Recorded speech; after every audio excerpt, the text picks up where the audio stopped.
All right, so We're back. We're back. I apologize that Roger Waters flaked on us today. Big fan of his. I was really hoping to do the interview today. I had a weird feeling about it. So So when I woke up this morning, I got an 8:15 a.m. flight back to LA from New York. We were in New York this week doing comedy, and I wanted to get, and I wasn't going to come back, but they had scheduled the Roger Waters. I'm like, well, out of respect for Roger Waters, the legend, I'm going to get up at 5 a.m, which is actually 2 a.m. Los Angeles time. Go to JFK, get on a plane, fly home, come home, prepare the show, and interview Roger Waters. And it's about 9/11, which is something I also care about. So I wake up at 5 a.m. I look at my phone. It goes, "Oh, your flight has been postponed till 4 p.m." Ew. And I'm like, "Oh, they're going to cancel this flight." Okay. So I immediately get on the phone. I call American Airlines. And I'm like, "Hey, my wife and I are supposed to be flying on this flight. It just got pushed back to 4. I got to leave." So they go, "Okay, well, we have a 7:15 a.m. So I'm supposed to be there at 8:15. We have an hour earlier. Oh. And it doesn't fly to LAX. It flies to John Wayne, which is where is that? What's it called? Santa Ana. Santa Ana. And I'm like, okay, it's a much longer drive home, but I'll do it, right? So I call a car immediately. We pack like maniacs as fast as we can, run downstairs, get in the car. We just make it to the airport. We get on the plane. We fly home. Okay. 6-hour flight home. Okay. I get in the Uber. I get here, and then he's not here. And then he doesn't show. And when we were driving to the airport, I told Steph, I go, "Steph, if we didn't have Roger Waters here, I would not have changed my flight. I would have just waited till 4 p.m. I would have went to Bryant Park, which is lovely. Oh my God. And I would have had breakfast, because I've been having breakfast there every day. Oh my God. Have you ever been to Bryant Park, Kurt? Yeah, of course. They have guys, not only is it the cleanest park I've ever been in they've got 3 restaurants in the place, in the park. Jimmy, tell them about the bathroom. They have the cleanest public, bathrooms that are cleaner than at the Hilton Hotel. That's how clean they are. That happens. I'm not kidding, because they have guys that in there working there 24 the whole time. And not only is the park clean, they have guys, as I was sitting there drinking a coffee, guy came by to sweep up the leaves. Wait. Where's Bryant Park again? Bryant Park is on 42nd and 6th. Oh, yeah. Okay, that makes sense then. Or 40. I'm sorry, 40th. It's right. Yeah. It's right by the public library. It's in the back end. It's behind the public library. And I was like, I've never seen anything. And so I just turned to stuff. I go, this is living proof where if there's political will, they can do. Government works. It's it's beautiful park. It's clean. They have cops everywhere, not cops, but special cops just for the park. So they have special garbage crews. The garbages are constantly sweeping, cleaning. The bathrooms are beautiful. These 3 open air restaurants. It is like a Shangri-La in Midtown. I didn't even know that it was ever there, Bryant Park. I've heard about Bryant Park. And you know what, Kurt? Back in the 80s, that used to be called Needle Park. Yeah, right. Because that's where all the people go to shoot up. And then somehow the government was like, hey, let's make this nice. And they did. Yeah, well, the real estate in the area is pretty valuable. Sorry. It's a new chair. It's living proof that where there's a political will, there's a way they can make it work. It's just amazing. And so, all right, well, let's get to it. So Kurt's here. Kobe Bryant Park, yep. Kobe Bryant Park. So it's named after. I was in Austin this last week shooting Kurt's TV show, which is hilarious. Well, it'll be on YouTube, the pilot, and then we'll see if we sell it or something. Oh, will it? Oh, fantastic.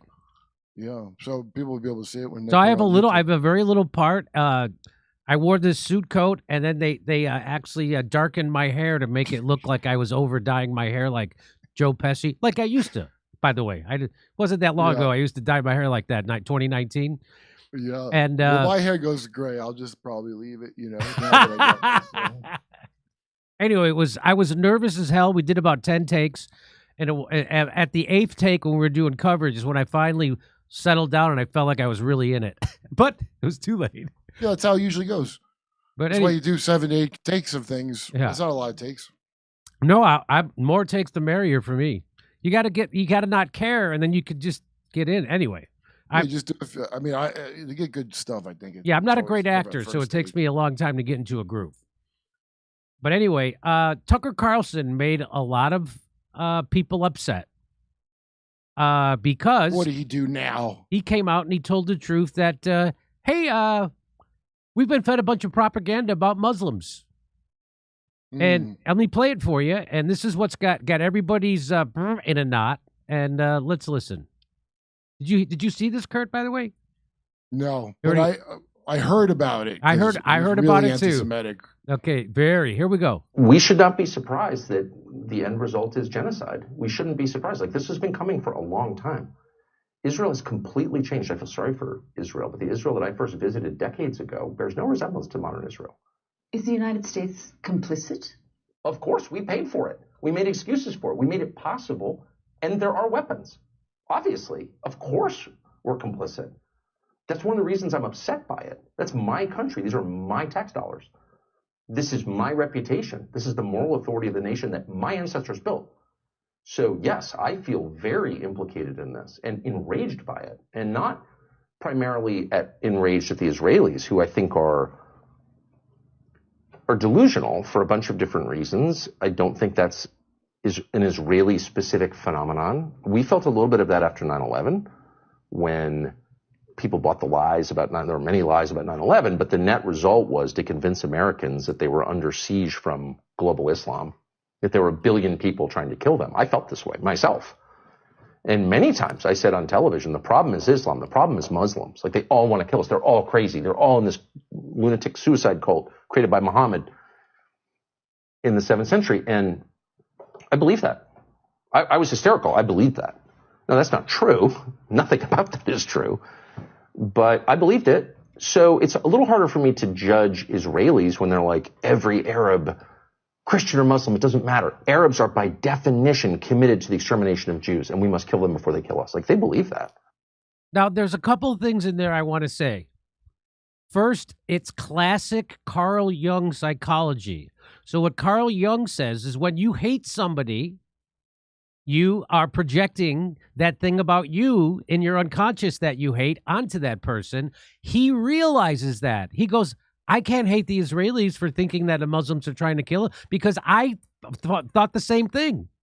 So he doesn't now hate them. He made that darkness in himself conscious. He integrated it into his conscious mind. So when he sees it outside himself, he doesn't hate it. He relates to it and has sympathy for it.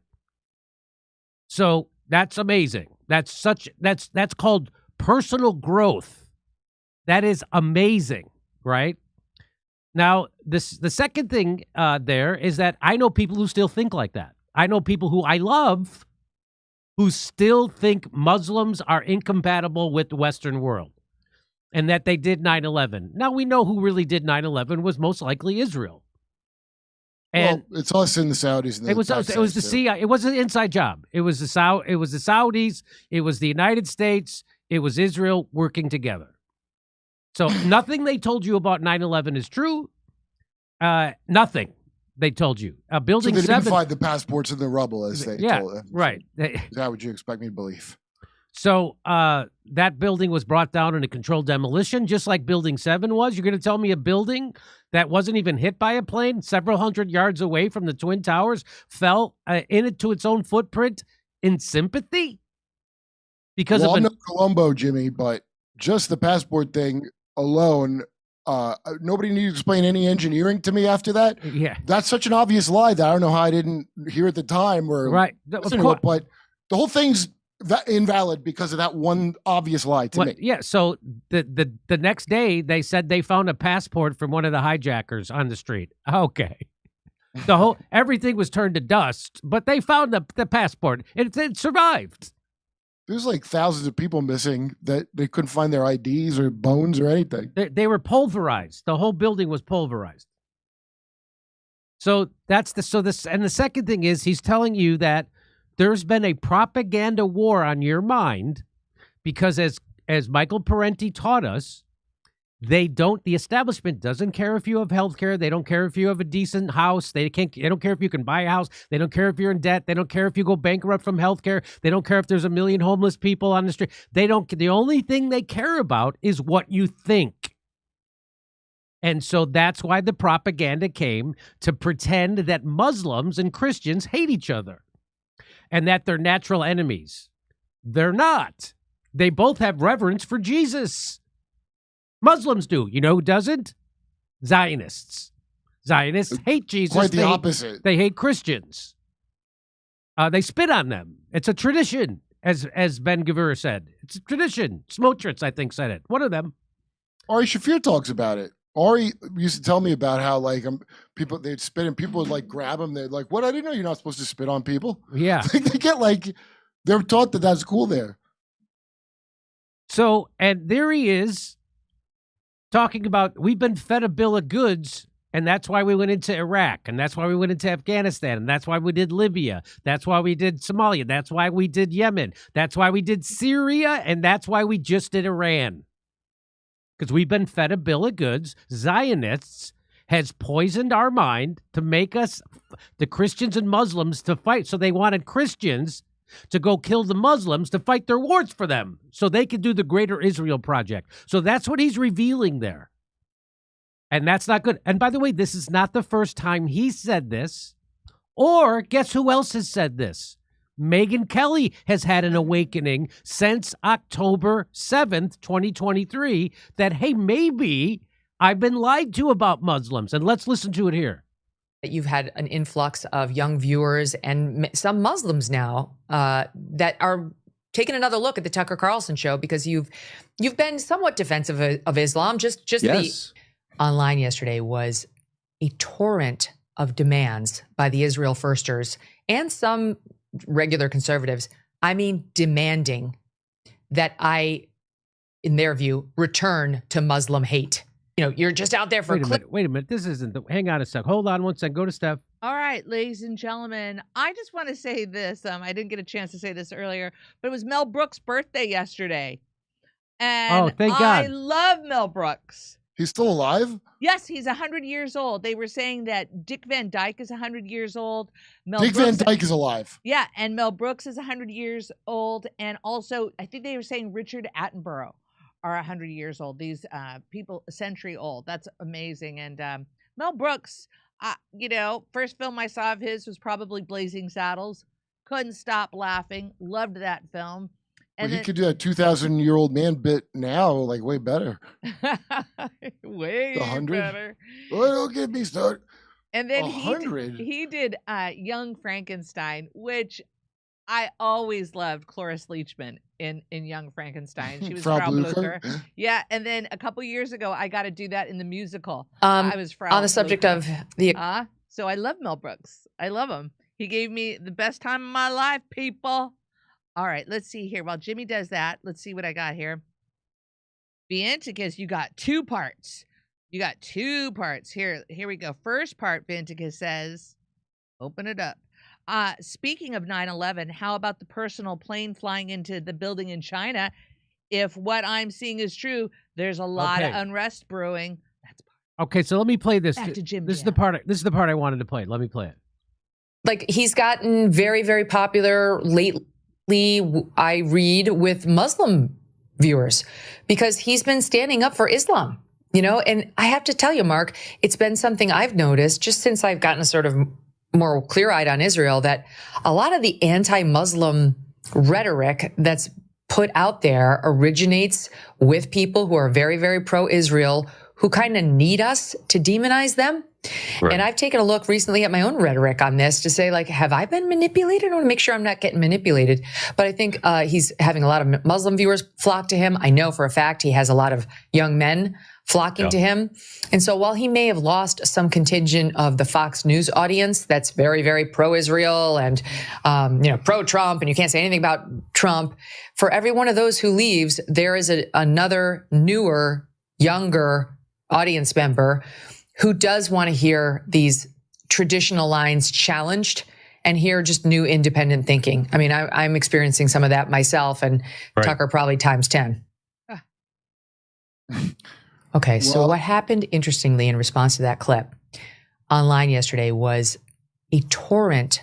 So I just want to say, so that's Megyn Kelly realizing, hey, I've been propagandized about Muslims.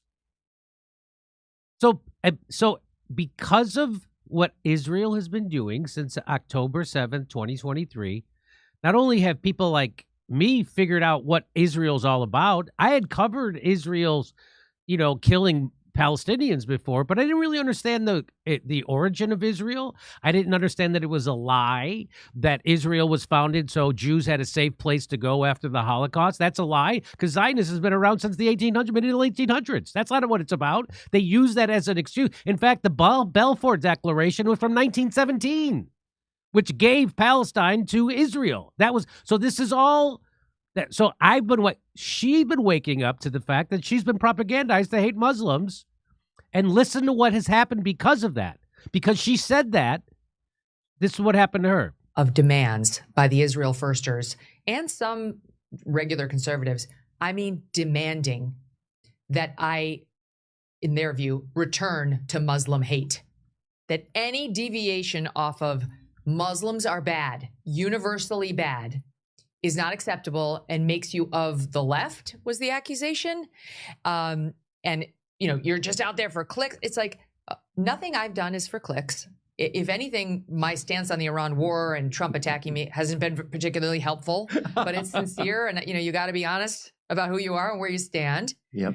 And I have been blown away by how openly the Israel First crowd is demanding that I and others hate Muslims, or else, or what? We're going to be called empty vessels, or we're going to be shamed for having said things that are questioning about Islam.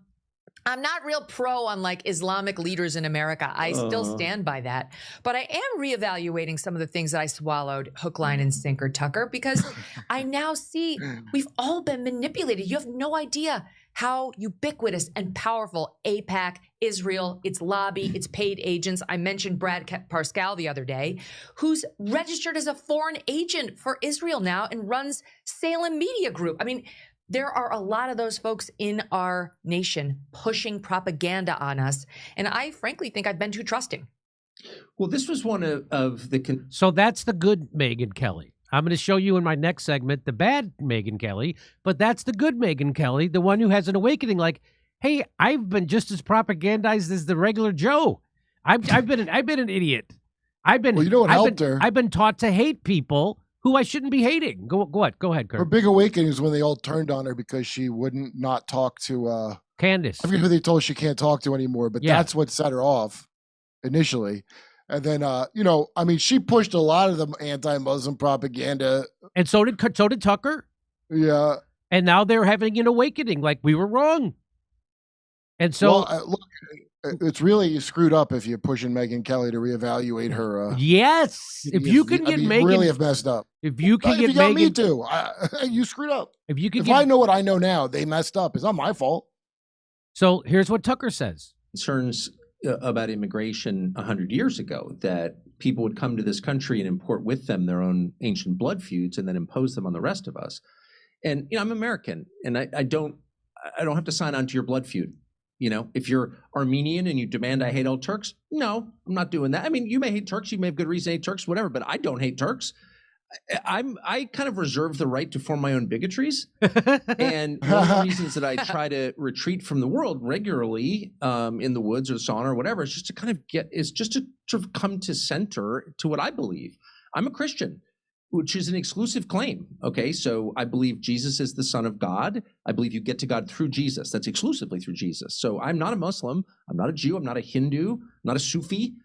I'm a Christian. On the other hand, I just like reverent people. And anyone who bows down before God and admits I'm not God 5 times a day doesn't share my theology. We don't have the same view of how you get to heaven. But that person is not by definition my enemy. People who I have a problem with are those who espouse violence and hatred, who lie, who think it's okay to lie. People with a point of view that is not universal. The Christian worldview, and by the way, also the Muslim worldview, is a universal worldview. Anybody can come to this faith. That's my worldview. I was born into it. I believe it. It's sincere. And so anyone else who has that worldview, I'm willing to be friends with. I'm not going to hate you because your parents did something that somebody else objects to. I'm just not playing along with that. And I knew that I would be attacked as like a Muslim lover or whatever. I don't know. I'm not a Muslim lover. I'm a people lover until proven otherwise. And I'm just not going to play along at all with that kind of stuff. And at this stage of my life, I just don't care. Because it's not about the money for me, honestly. I've never taken $1 from a Muslim or anyone else. I have no debt. I have no investors. And I don't seek to be a billionaire. So I'm not in crypto. So at this point, it's like, what are you going to do about it? Call me a Muslim lover? Okay. Okay, go ahead. I mean, so what? So he was saying that before. People hated it. People hated that Megyn Kelly said that before. And they come down on you hard. You can't be a Zionist 99%. You have to be 100% Zionist, and you have to think everything they think. And if you don't, you are going to get kicked out of the group. It's just like COVID. Zionists are like COVIDians. You're not allowed to convert, though. What's that? COVIDians let you wear a mask. Yeah, they don't want you converting to Judaism. They just want you to follow 100%. That's correct. Like even the Islamo-fascists will let you convert to Islam because they're not racist. That's right. So here, Tucker has also said this before. He said a version of this before. Let's listen. Do you think Israel won the war? I think Israel lost worst of all, you know? So in no sense have they won. Like, they've lost in every way. Now, on one level, you could be like, well, it serves them right. They started this war, which they did. And this is what you get when you get way over your skis and you, like, don't care about other people and you kill innocents and start off the war by murdering a 80-something-year-old religious cleric. Like, what? That's barbaric behavior, and you're getting the punishment you deserve. I get that perspective. But I'm sincere when I say I feel sorry for them. I know a lot of Israelis, and I like them. I think they were misled by their leaders. I think they just got so puffed up in their heads, like, we're in charge now. We don't have to take it. We can only be safe if we kill everyone who dislikes us. That doesn't work. You can't kill everyone who dislikes you. And by the way, the more people you kill, the more people dislike you. It doesn't work. And so, you know, I was here after 9/11. I saw America go through a similar kind of spell where we were like, you know, we have to kill all Muslims because 9/11, because 19 Arabs with box cutters it was also stupid in retrospect, but I believed it. I was like all on board to kill the Muslims. And I said it on TV. I know, it's ridiculous now, but I thought that. And I was like, go, Muslim killers. That'll make us safe. So he's been saying this now. He's the only one that I see admit it. Yeah. The only guy I see go, hey, I said this messed up shit and I wish I had to say like nobody else does. Nobody else. Well, I'll do it. You'll do it. But I mean, you know, nobody else in that that level. Yeah. Yeah. With that much to lose. Here's what he said with Piers Morgan about this a while ago. Let's listen.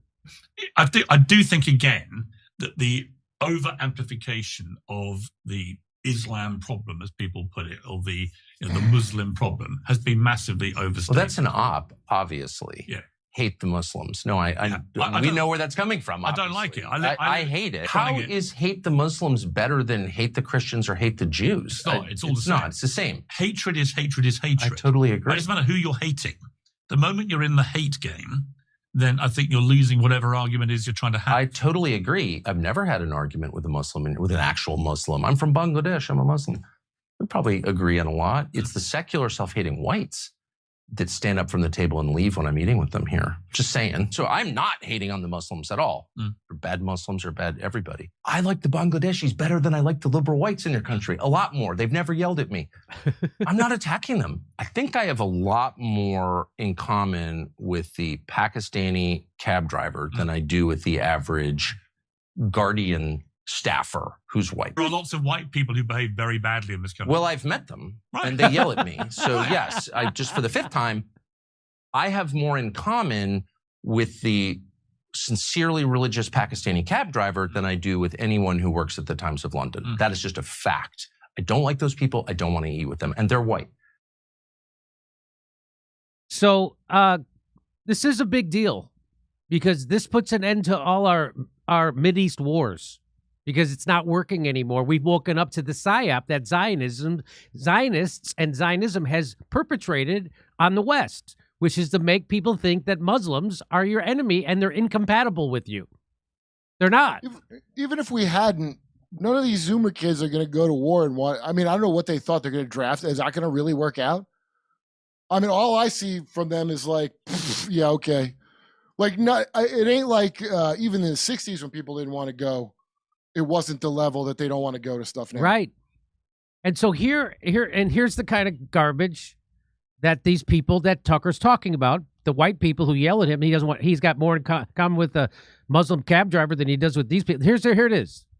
The Censored News says, Tucker is just a big, silly dummy who doesn't understand how anything works, guys. He's perpetually very, very sorry and embarrassed about the last thing he totally got wrong when it mattered most. 9/11, Iraq, COVID, Trump, and simultaneously very, very ostensibly certain that the thing he's pushing right now is definitely not a psyop that he'll be apologizing for a year or 2 or 10 later. Stay tuned for 2023 when he courageously says, this J.D. Vance guy I've been promoting for the past decade might not be great at all. And we're all once again expected to applaud his tremendous integrity and humility, or else face charges of being black-pilled. Questioning his sincerity or alleged naivety is strictly prohibited. Is it? That's a weird thing to say. I didn't hear nobody else apologizing from that side about, certainly no president, certainly nobody responsible for the crimes of that. Ever. I understand the people talking on the TV screen, for some reason, this is the dumbest country on earth, so you got to believe they hold the most accountability for everything. But every one of these jerk-offs, I don't even know what side of the dumb aisle Decensored News is, but I bet you they voted Kamala.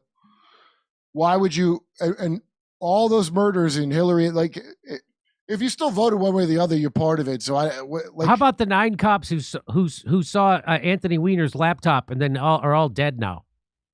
What's the psyop? I guess what I'm saying, for him to say, I'm sorry I did that. If it's a psyop, what is the goal of the psyop? Is it to make people not support Israel? Because then, great, yeah. Let's say he's doing it just to make us not have to send all our shit to Israel no more. Well, that's fine. What's the psyop though? So good for Tucker, good for Megyn Kelly, and good for Piers Morgan. Again, I rip Piers Morgan a lot, and he's got it coming when I do. But I gotta also give him his props when he sees through propaganda sometimes. And good for him, because he's got a big platform, and congrats for him for doing it. So Maybe he figured out that Ukraine was wrong. Tucker with him last time, where he goes, "You can't blow up. It's immoral to blow up kids." And Pierce goes, "Is it? Is it wrong to blow up kids? Innocent." And I don't know if that was just for Russia, if that's just what he meant, or if it was. Or I don't know. But Tucker, and so now people are going to try to make it out. So again, there's these, I don't know what people call them, chuds or whatever they are, but the people who are MAGA now are not the people who were MAGA before the election. I guess they were, but they've completely flipped on their own ideology. By the way, if somebody called you black-pilled, you know how stupid of a term that is? That doesn't have anything to do with being negative. Black-pilled is about genetic determinism.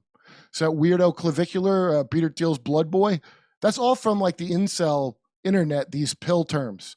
Black-pilled, I don't know why it's being used this way. What black-pilled means is if you're an ugly incel and you're like, only handsome chads get the girls and I'll have to get rich if I want. That's what that's supposed to be.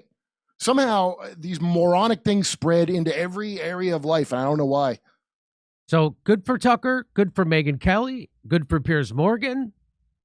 Fantastic. And maybe we can stop doing wars for absolutely no reason, because you've been manipulated. If you supported the Iraq war, if you supported the Syria war, if you supported the Libyan war, if you supported the Afghanistan war, if you support the Iran war, you've been manipulated and propagandized. And now when people like that speak out, Megyn Kelly, Tucker Carlson, Piers Morgan, and say, hey, that's propaganda, that's crazy, that's going to help wake a lot of other people up. That's been the goal of this show. The goal of this show is to see through the mainstream news propaganda that they're lying to you. The news is always pro-war because they serve Zionism and the military-industrial complex and the banks.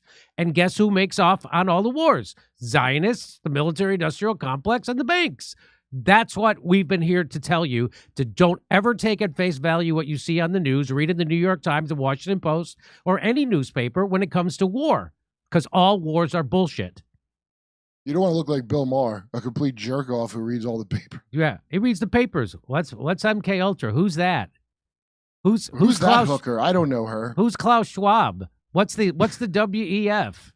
You don't want to. That's how dumb you are if you read the paper. Oh, I call it Davos. All right, over to Steph. Okay. Hey, you know what? Your camera needs a little bit of an adjustment. Do you want me to take a break and adjust it, or you want to go on? What kind of an adjustment? There's just, I can see a little top black of the screen. Oh, we're all right. Okay, great. All right. Thank you. I just wanted to make sure. Okay, ladies and gentlemen. Oh, somebody said that, you reminded me that Gene Wilder also wrote Young Frankenstein. I read that they co-wrote it. They co-wrote it. In fact, here's a little Mel Brooks quote that I like, because they asked him why Gene Wilder's movies that he made without Mel all flopped. And he said because he would try to add heart into the script. And he goes, if I see heart in a comedy, I kill it like a cockroach. If you're making a comedy, you better kill heart. Don't try to insert it, or like some wussy actor would. You need the sensitive actor to read the lines, and the heart comes out that way, And, I also read that Gene Wilder didn't want Mel Brooks to be on camera because Mel's on camera on all of his films. And he said, hey, could you not do that? Because he thought it would break the reality of the film. But I guess Mel Brooks was maybe howling in the background at one point. But you can check that out. All right, let's see here, ladies and gentlemen. Corn Pop, you're in. Black-pilled, absolutely disillusioned, not hopeless. All illusions, delusions, denials, and preconceptions have been removed through careful observation and logic so that you can see the ... But that's specifically about not getting laid. That's what that refers to. I guess it broke out because you could apply to other things, but why do you need a pill for everything? I still don't get that. So, back to Jim. So do you know who this is? This is that, how do you say her name? Maya Blossom? Yeah, Maya Bialik. She's from The Big Bang Theory. Oh, was she also Blossom? Blossom, okay. With Joey Lawrence. Whoa! Remember that guy? This is Joey Lawrence kind of hair I got right now. So you're not going to believe? Well, you're going to believe it because I'm going to play it for you. She's a genocide denier, and she acts like an arrogant victim who thinks Zionism is an innocent belief. Worse than that. Let's listen to what she had to say recently on a podcast. Let's listen. I had people approach me wearing Zionism is racism shirts in a parking lot not far from here at my favorite vegan joint with my children. And the thought occurred to me, what are my kids about to witness? Did you see her choke up? She just choked up because someone had a T-shirt on that said Zionism is, because someone was telling her a fact on a T-shirt. She choked up because of her kids. But wait till you hear what her kids said. I had people approach me wearing Zionism is racism shirts in a parking lot not far from here at my favorite vegan joint with my children. And the thought occurred to me, what are my kids about to witness? When October 7th happened, it just magnified. And it was actually Sacha Baron Cohen who said, we're about to see the largest campaign of anti-Semitism we've ever seen in history. And I was like, what's he talking about? That's what happened. I was afraid, like a lot of public Jews were afraid. I didn't know what I was going to find when I opened the gate to my house. I don't live in an expensive gated community. I live in a place where people can see me walking. I did not know what my children would experience. And when I saw what started happening to Jewish leaders, when I still see it, of course, many of us wondered, am I next? I had people approach me wearing Zionism is racism shirts in a parking lot not far from here at my favorite vegan joint with my children. And the thought occurred to me, what are my kids about to witness? Oh my God. It's rerunning right now. Like a big dude coming up to me as I'm getting into my car. What is happening? What do you say? That's terrifying. Oh, that's Maya Bialik. And I said, get in the car. But I'm like, I have like a chill right now going up the side of my head because like whatever we believe, we don't approach people in public parking lots, right? Like, no, we just, what we do is we just bomb their house and kill their children. And also, I know she was all for doing that. Remember when nobody Trump associated could sit down to dinner and it was good to go bother? Like, I don't believe her choking up either because I know her kids don't buy it. No, her kids don't buy it. I hope it's in this video. Let's listen. Like with a accountant, a grown man approaching a 5'4" like mom, like what you don't even know anything. You actually don't know. You don't know anything about. Actually, we do know one thing. We do know you don't care about a genocide or other mothers having their kids slaughtered and dismembered and targeted by snipers in the IDF. We know that. We know that. We actually do know that about you, that you don't care. And that you actually, Zionist, that right? Like every Zionist, you are a narcissist and you can only think of your own pain. It all revolves around you. You're not like, oh, I wonder why people are upset about racism against the Palestinians, and Zionism is inherently racism. Okay, let's listen. Hopefully the part is about our kids is at the end. Yeah, my sons would say to me, well, when's the last time you posted that you care about Palestinians? I said, I could tattoo it on my face. There's going to be people who don't care. Like you. Did you hear? So even her own kids don't buy her BS.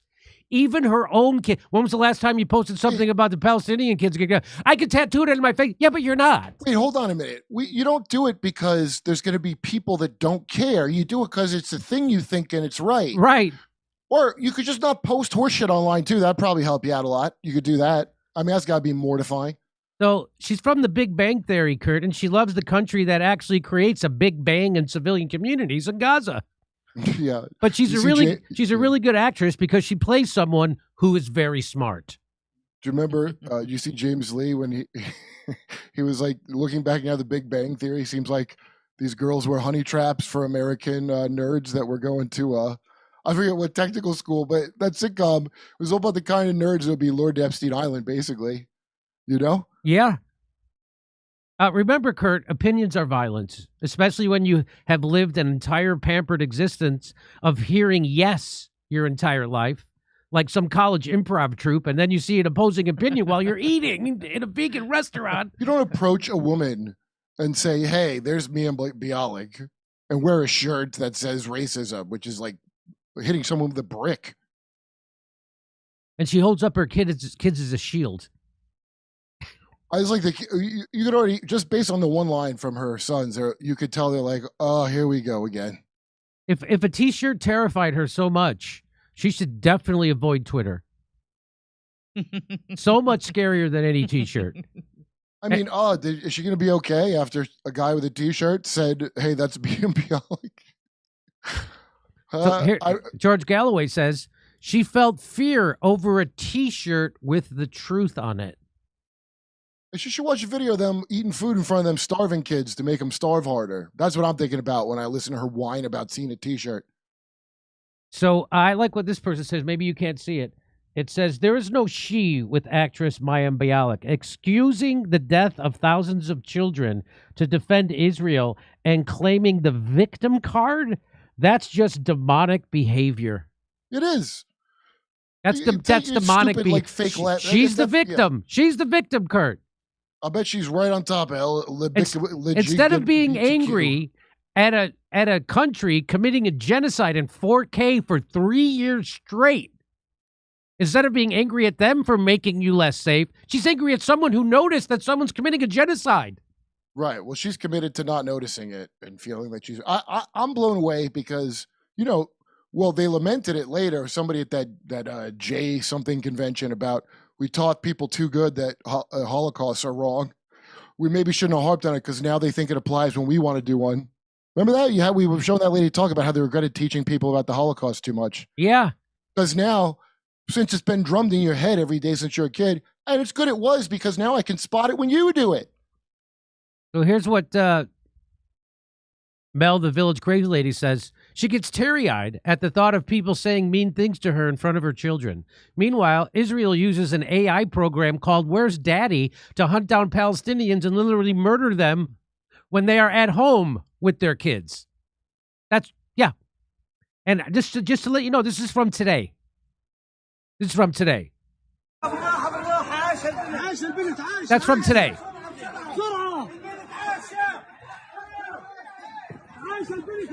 From today. He just assaulted me. This is terrorism, what he just did. That's from today. You want to cry about something? Did that guy just say that to me in front of my cat? She said, Mayim Bialik's in a Barry Wise safe room right now, hiding in the house. Like a big vault.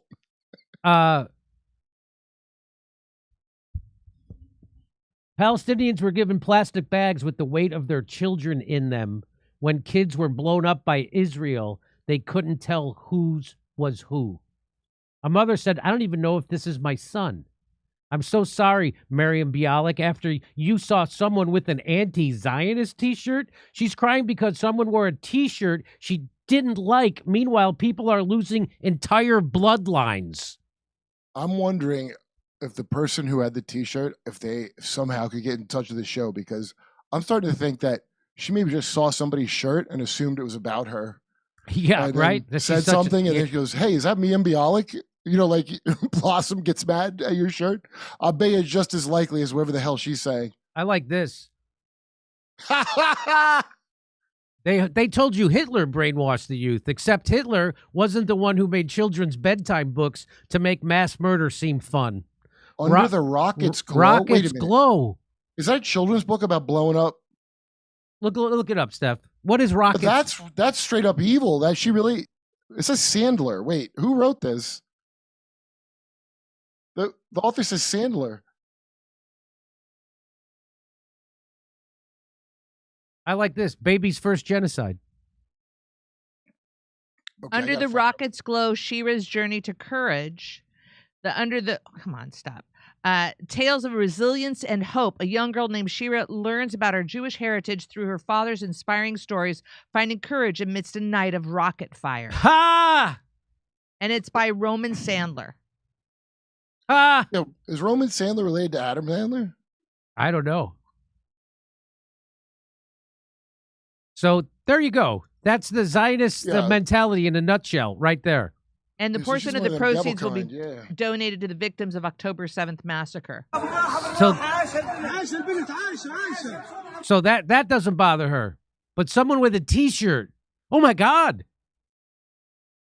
And, of course, Zaka Baron Cohen is also a mental case. Well, there's no greater programming that I've ever encountered in my life besides, like, Catholic chicks that even if they change religion, they're still, you have that Catholic thing about them. That's the only thing I compare it to, but it's pretty intense. It's intense. It's amazing because cognitive dissonance, when you pretend you're like a big lefty and you're still for that, I would think that would just, that's why it's such a good form of mind control, because it doesn't really crack under cognitive dissonance. It's like she'll split her sitting there painting herself as the victim in the face of stuff like this is demonic. No, I didn't know I know the Joel's book thing is gross. That's like really crazy. She gave a book review of that book. Gave a book review of that book. That's why I believe it was included. But you know what the good thing is she is a vegan. Yeah. That's my favorite. Oh, I can't go to my vegan place because someone, I just think of like the level of demonic you are if meat is murder, but not, murdering that girl in the picture. Right. That's not murder. Really go fuck yourself.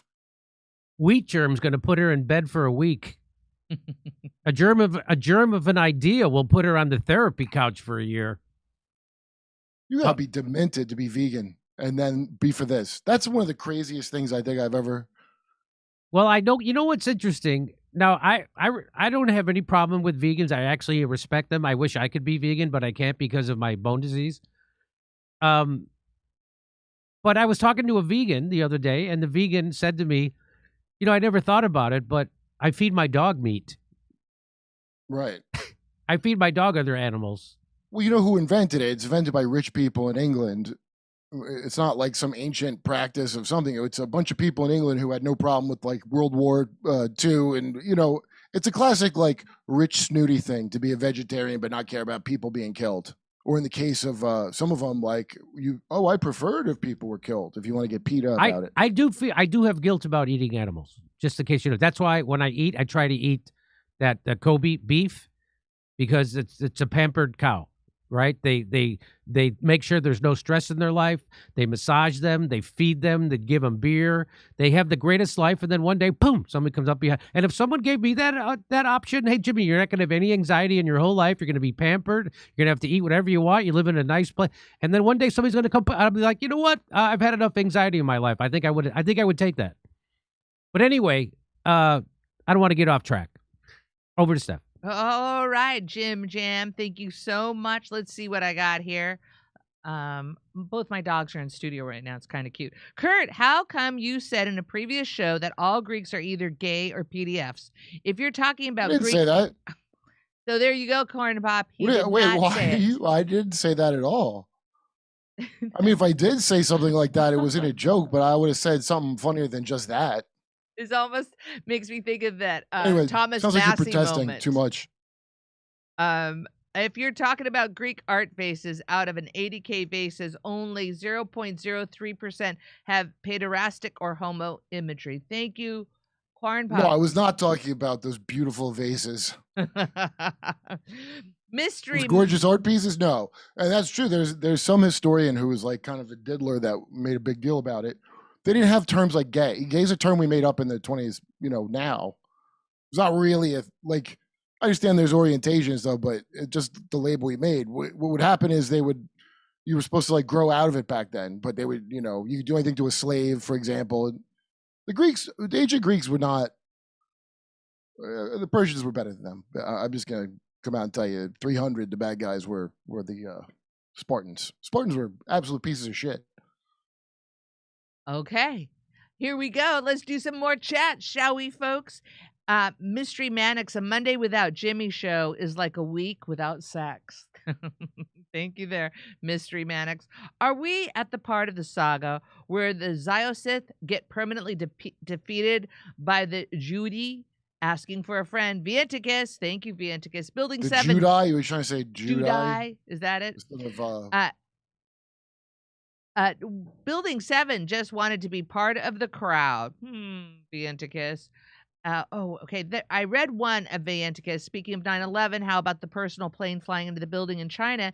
If what I'm seeing is true, there's a lot of unrest brewing. Part 2, apparently they're stopping people from investing in foreign markets. They're preventing people from leaving, and banks are stealing money from people's accounts. So keep an eye on China, Vienticus.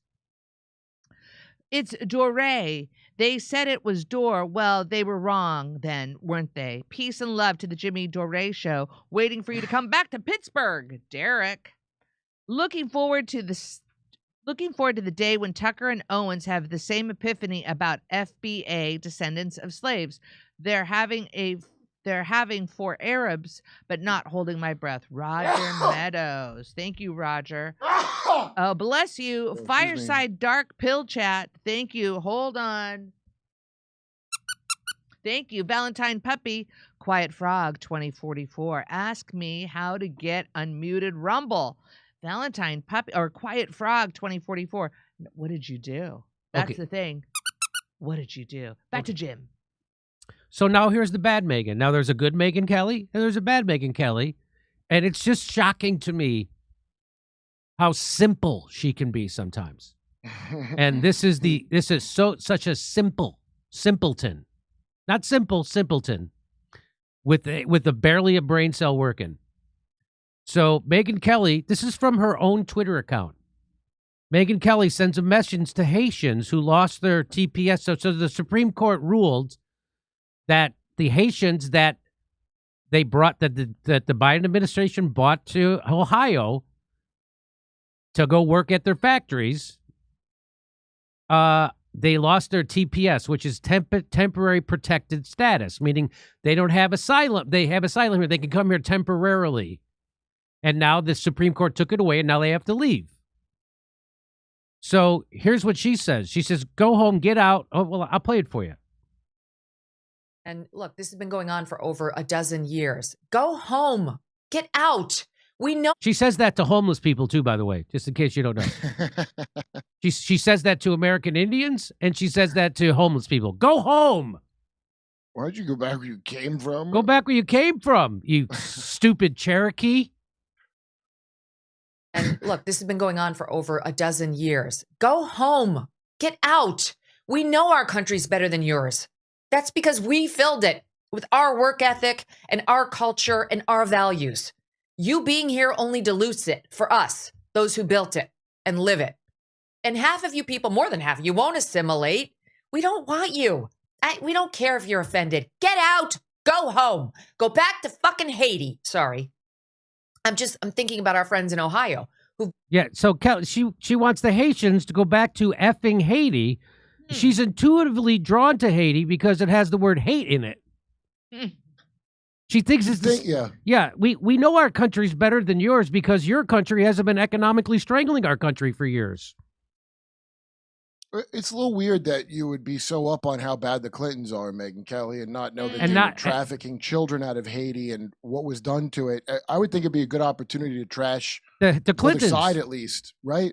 So this is the classic, I don't understand the problem, but I'm angry at the symptom. The problem is, well, I'm going to tell you what the problem is in a second. Let me finish her stupid rant. Let's let it. Been dealing with these TPS Haitians for years now, who are drunk driving all over their towns and killing people. This is the whole cats and dogs thing. Like, they don't want to live like Americans live. And this was supposed to be it was supposed to be temporary help. And it's turned into another backdoor way of allowing someone permanent residency here. And they take advantage of all of our public services and our. So I just want to play it one more time. And I'm going to there's so many things wrong with what she's saying. And this is not me being pro-Haitian immigrant. I think that what has happened is the establishment of WEF globalist billionaires created a hell on earth in Haiti and then wanted them to come here so they could undercut the working salary of people in America. So yeah, I'm not for that. That's not what this is. This is, don't be angry at a person who's in a more desperate situation and they're in that desperate situation because of what our country did to them. Don't be angry at that person. Be angry at the people creating this situation that you find unbearable. And so don't be, if you're angry at someone lower on the economic ladder than you, you're being manipulated at someone higher on the economic ladder than you. The problem isn't that there's desperate people coming to America for jobs. The problem is how they got that way. And I'm going to tell you. So let me just play it real quick. And look, this has been going on for over a dozen years. Go home. Get out. We know our country's better than yours. That's because we filled it with our work ethic and our culture. With our work ethic. Well, I just want to play this for you real quick. This is from Ohio. And this is a guy who hires Haitians to work for him at a factory. And let's listen to what he says about it. What started slowly, we had an application pool that was a little bit different. People coming to work here. People looking for jobs. What he's welding here again are welded axle components. Jamie McGregor is the CEO of McGregor Metal, which makes welded parts for the auto and farm industries. Right now, about 10% of his workforce is Haitian, over 30 employees. I wish I had 30 more. Our Haitian associates come to work every day. They don't have a drug problem. They'll stay at their machine. They'll achieve their numbers. They are here to work. And so in general, that's a stark difference from what we're used to in our community. Because his community has been devastated by opioids and they're all drug addicts. And that's another thing that the WF globalist has done to you. So wait, they aren't living like Americans. Megyn was right. They're right. Going to work. Yeah, they're going to work. They're staying at their station and finishing their job. Because when she said drunk driving, I was like, well, that sounds like Americans. Sounds like Americans to me. So I just want to, so if you want to know what really happened and why those Haitians are here, so this is what I said about J.D. Vance and Trump when they were talking about they're eating cats and they got to get out and you can't drop 50,000 Haitians into the middle of a Midwest community. And agreed. That's a bad idea. Agreed. But he would never tell you the cause of that problem. And the cause of the problem is the people he works for, the globalists, the billionaire class, the corporations who devastated Haiti, opened the border and flooded America with low-wage workers. That's the problem. You'll be angry at the person in the desperate situation put there by U.S. imperialism. You should be angry at the U.S. imperialism, but J.D. Vance will never tell you that. Neither will Megyn Kelly, but I'm going to tell you it right now. So, truly breathtaking what Megyn intentionally leaves out of her rant. Kelly pretends the problem is some inherent flaw in Haitian culture or lack of work ethic. Well, I just showed you that's not true.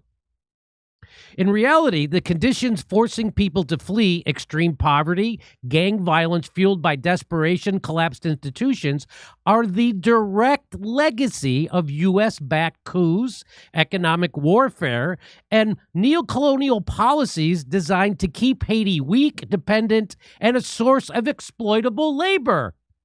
Direct U.S. interventions destroyed their ability to build a decent life at home in Haiti.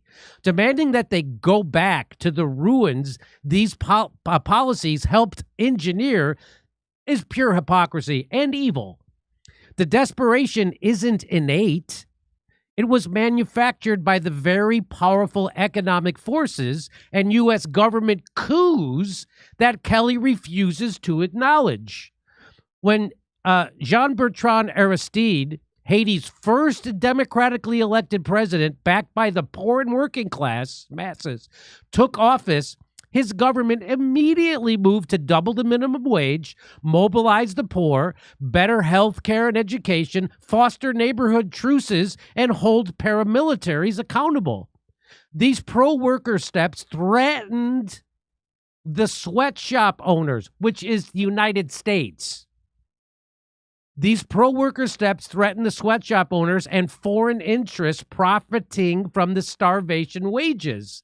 What was the raise? Like 30 cents or something? Yeah, it was like 30 to 50 cents. So the U.S. responded with economic sabotage and a violent coup. So as soon as the workers rose up, elected someone, and started to fix up their country, the United States came in and did a coup and wiped it out and oppressed the workers. That was the Clintons that did that. And yes, it was.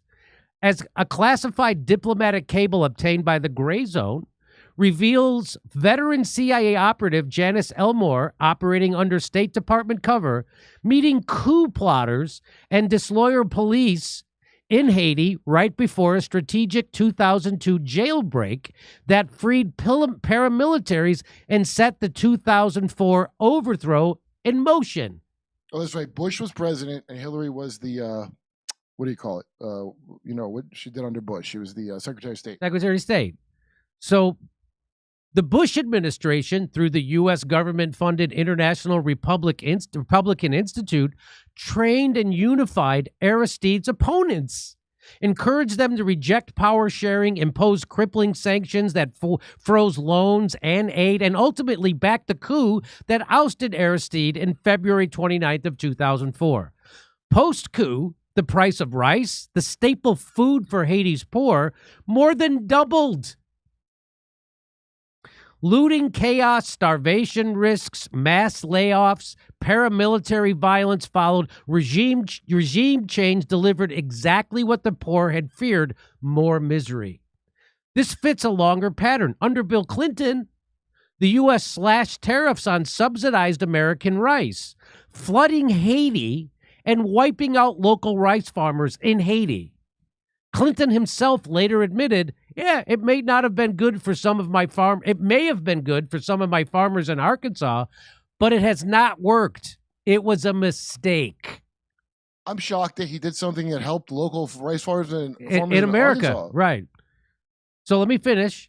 The result was the destruction of Haitian agriculture and forced dependence on low-wage factory jobs. WikiLeaks cables showed U.S. officials and contractors for major American brands actively pressured Haitian governments against even modest minimum wage increases, opposing a rise from 24 to 61 cents an hour. That's right. As supposedly not reflecting economic reality. So it wasn't even 50 cents. Aristide's earlier wage hikes were sabotaged for the same reasons, protecting cheap labor for U.S. corporate interests. That's what happened. Where was all the liberal boycotts and stuff of this? Isn't that amazing? But it's because the Clintons were doing it. Yeah. And because the media didn't tell them to. That's what I think the main thing is. That's like we pick and choose which one we give a shit about. And so this is the kind of mentality that she breeds on Twitter and on her show. And so I'm going to show you some of it that I was dealing with on Twitter just 2 days ago. So when I showed that video of the guy saying, yeah, they show up to work, They're reliable. They stay at their station till their work's done. I want to hire more Haitians. So this guy says, what's he paying them? I go, he's paying them less than he'd have to pay Americans, which is why I say we need to stop blaming the people being exploited and blame the powerful who destroyed Haiti on purpose so they could use their desperation to undermine U.S. workers. We need to unite against the powerful, not scapegoat the powerless. Here it keeps getting worse. So having them in the United States as a punishment for past colonial sins? No. It's the same people who destroyed Haiti using their desperation to undermine U.S. workers for profit. The mistake is blaming the powerless and the exploited for the sins of the oligarchs. That keeps us divided and conquered. The solution is to unite to oppose the oligarchs oppressing Americans and Haitians alike. And guess what? So then this person says, and guess what the oligarchs want? Free migration, open borders, excess of low-skilled workers imported from third world countries. And I go, you're agreeing with me just in case you didn't know. It gets worse. Yeah, but you know what? People got a lot to say about Haitians. Your leaders eat kids and grape them, and you don't got nothing to say, most of you punks? Shut up. So this person makes a great point. These people are so brain broken by propaganda, they can't differentiate between defending immigrants as people and explaining why they're immigrants in the first place from defending mass immigration as policy. This guy says brain broken. Joe Biden let them in illegally. That's why they're illegal aliens.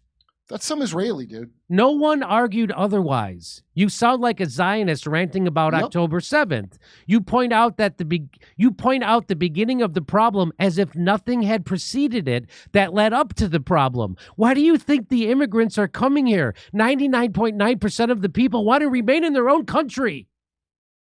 That's I'm telling you, some IDF bot. Their job is to say this dumb shit and keep people stirred up online. I mean, it's dog crap is their name. Reminds you of cat turd? Right? Yes. If your answer is they can stay, you are with the moneyed class. Don't be a lackey for the rich. That's what this person says. Brown pill 8. Brown pill. He never said one way. I didn't say let them stay. He says, if your focus is the immigrant rather than the people that brought them in the first place, you are a useful idiot for the moneyed class. Don't be a lackey for the rich. Dubai poop trucks is a good name. You know, they have no sewage, so they have to truck the poo out every day. So people are saying, no, they're illegal, Jimmy. They're illegal. First of all, they're not, and I'll tell you why. I'll prove it to you. So even with recent border encounters and parole asylum growth, the vast majority of the established Haitian-born population holds citizenship, green cards, TPS, parole, or other legal statuses. Newer arrivals often enter via legal parole or claim asylum. Pending cases count as authorized presence in many contexts. The Haitian immigrant community is predominantly legal, with high naturalization rates compared to many other groups. Recent policy changes, for example, TPS reviews, which is temporary protected status reviews, affect subsets, but do not change the majority status.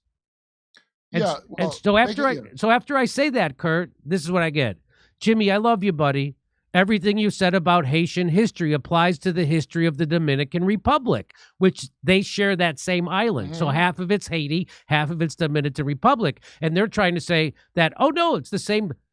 The parallels are eerie. And yet today, the Dominican Republic is a stable democracy with functioning institutions, rule of law, and millions of tourists visiting annually. Haiti is a shithole, and it is a shithole because of the Haitians. That's a fact that needs to be confronted. First of all, I appreciate you ignoring everything I just said. But I don't think that's a real guy. But let me compare. I don't think it is either. But let me compare Dominican Republic with Haiti and the differences in their history. Haiti and the Dominican Republic share the island of Hispaniola. But Haiti has endured far more intense and repeated U.S. destabilizations, leading to deeper poverty, instability, and crushed popular movements, while the Dominican Republic has served as a base for anti-Haiti operations and mainland greater relative stability and resources, and have maintained greater relative stability and resources. So they use Dominican Republic as a staging ground to go in and overthrow. If the Dominican Republic didn't let them do that, then the Dominican Republic would look just like Haiti. Exactly right. So Haiti's elected left-wing president, Jean-Bertrand Aristide, faced a U.S.-orchestrated coup in 2004. The Bush administration, through the International Republican Institute and other channels, funded opposition groups, trained figures in the Dominican Republic, imposed aid sanctions, and facilitated paramilitary rebels who rearmed and launched attacks from the Dominican Republic territory. U.S. officials gave signals to insurgents, withdrew security support for Aristide, and ultimately forced him onto a U.S. plane into exile as rebels advanced on the capital. We also overthrew their leader very recently. Yes, we just did it again. This reversal gains from Lavala's popular policies, including higher wages and demands for reparations over historical French debt. Paramilitaries operated from the Dominican Republic border areas with U.S. awareness, building on earlier patterns of intervention. Post-coup, U.S.-backed regimes followed, ushering in neoliberal pressures, weakened institutions, and aid dependence that exacerbated crises like healthcare spending at just $13 per capita. Haiti became heavily reliant on Dominican Republic exports for basics like rice, while facing man-made instability from coups in 1991, 2004, plus electoral manipulations. The Dominican Republic, by contrast, attracted more foreign direct investment, tourism, and resources, enabling better responses to crises such as solidarity aid and during coronavirus. It positions as Haiti's neighbor with stronger infrastructure and exports without equivalent recent U.S. overthrows of its government or direct crushing of progressive leadership.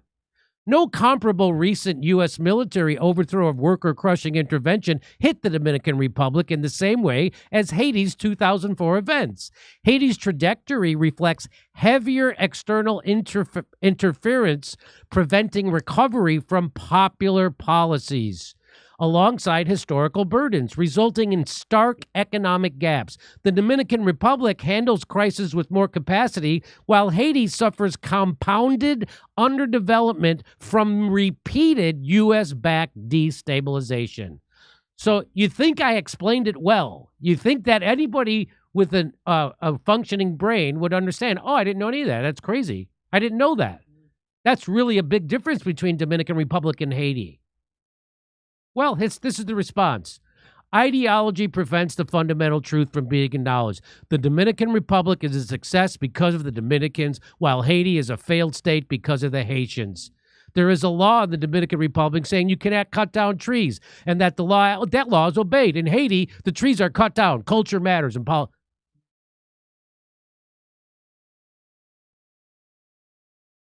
So Riggs says, if it's so good there, go live there. But you won't. Better yet, how about you house some in your home or shut the F up? Well, stay angry at the powerless instead of the powerful who created this situation. It keeps you a dumb slave blaming the powerless, and it keeps the oligarchs in charge and doing it over and over and over. So if you hate Haitian poor immigrants taking jobs, that's not going to stop because you kick out the Haitians. They're going to get the Hondurans. They're going to get the Ecuadorians. They're going to get the Chile. They're going to get whoever they want. Even my pal Lionel said, you will forever regret this. So Lionel, not a big lefty, told you will forever regret this. Daniel Diggs said... You think she will? Even worse than when she made that impassioned speech about Santa's definitely white kids? Remember that? It makes me sad to see how many people don't understand why you believe she will regret this. I didn't know you said that. Clearly, the slop factory is still fully functioning on all levels, and hoping for more people to think critically is magical thinking. I agree. I don't think she will regret it, and I don't think the people who agree with her are going to ever wake up to this. But I'm trying. Billy says, I respectfully disagree. It's what most people want. If you can't come here legally, stay where you are. They came legally. They came legally. In fact, the Haitians are mostly legal. They're all. I already explained it to you. But it even goes back further. Remember, Haitians were the first one to get rid of the slavery. They threw off slavery from the French, and the French never let them. They punishing them for that. So they were the first South American, Central American country to throw off slavery, and they've been punished for it ever since. Let me read this to you. Only successful in recorded human history, only successful slave revolt had in to history. Pay back the French until 1985 through Chase Manhattan Bank facilitated the reparations to France, not to Haiti. Yeah. So a 2022 analysis by the New York Times reported that the payments that Haiti had to make to France for ending their slavery cost Haiti much of its developmental potential. They said that it may have removed between $21 to $115 billion of growth from Haiti over 2 centuries, according to calculations conducted by 15 prominent economists. They noted that this number is roughly about 1 to 8 times the nation's GDP. The analysis noted that Haiti could potentially have experienced a level of development similar to neighboring Caribbean island nations that gained independence in the early 19th century, such as the Dominican Republic. The history of Haiti's indemnity is not taught as part of education in France. Aristocratic French families have largely forgotten that their families benefited from the debt payments of Haiti. President of France, François Hollande, would eventually described the money paid by Haiti to France as the ransom of independence. And in 2016, the Parliament of France repeated the 1825 ordinance in a symbolic gesture. And I just want to remind you what Michael Parenti, my hero, says. The third world is not poor. You don't go to poor countries to make money. Most countries are rich. Only the people are poor. Ordinary people pay the cost of empire. These countries are not underdeveloped. They're overexploited. They're rich in natural resources. And Haiti, they got gold. They got that's the history of Haiti. And that's how they if you're right wing, how do you not figure in what the Clintons did to them? As soon as I say the Clinton Foundation, somebody from the Dominican Republic, well, did the Clinton Foundation do what they did to Haiti to the Dominicans? Well, no, because the DR is in on the trafficking with them. Obviously not. But like every right winger we should jump on that. It's like blaming the American Indians for slaughtering them, because that's basically what happened to Haiti. So let me read this to you. The island of Hispaniola was inhabited by multiple indigenous peoples. That means Haiti. Upon Christopher Columbus's arrival on the island, he encountered a kingdom governed by a cacique or Taino chief, and the Spaniards killed them, tortured them, mutilated and enslaved the indigenous peoples of the island. Following the arrival of the French people in the 17th century, the indigenous population was exterminated.